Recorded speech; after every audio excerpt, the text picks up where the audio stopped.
నా పేరు నరసింహులు. బషీరాబాద్ మండల్ మైల్వార్ గ్రామంలో సర్పంచ్ అభ్యర్థిగా నాతో పాటు యువకులంతా నన్ను ముందుండి నడిపించారు. దాని కొరకు నేను ఊరు అభివృద్ధి కొరకు ముందుండి నడిపించాలని ఈ సర్పంచ్ అభ్యర్థిగా పోటీ చేస్తున్నాను. నేను ఒక్కడినే కాదు, మా ఊరిలో ఉన్న ప్రజలందరూ కలిసి, యువకులందరూ కలిసి నన్ను ముందుండి నడిపిస్తున్నారు. ప్రతి ఒక్కరం కలిసి ఒక్కొక్క రూపాయి జమ చేసుకొని మరి ఈ పోటీకి నిలబడ్డాము.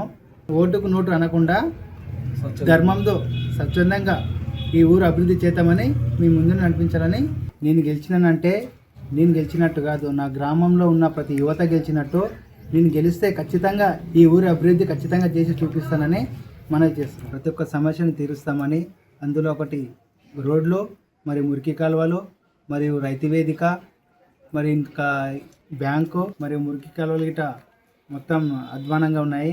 మరియు చుట్టుపక్కల ఊరు గ్రామంలో చుట్టుపక్కల మొత్తం పానాదులు మరియు మరుగుదొడ్లు లేవు. మహిళలకు చాలా కష్టంగా ఉంది. అవి గిట కట్టించేలా ప్రయత్నిస్తా. మరి ఇక్కడ మా ప్రతి గల్లీకి సమస్య లేకుండా తీరుస్తానని. మరి నీటి సమస్య ప్రతి ఒక్కరికి మంచినీరు అందేగా ఫిల్టర్ వాటర్, గ్రామంలో మంచినీటి సమస్య లేకుండా ఫిల్టర్ వాటర్ని అందజేస్తాను. మరి ఎలాంటి సమస్య లేకుండా మైల్వార్ గ్రామంలో అభివృద్ధిలో ముందుంటాను.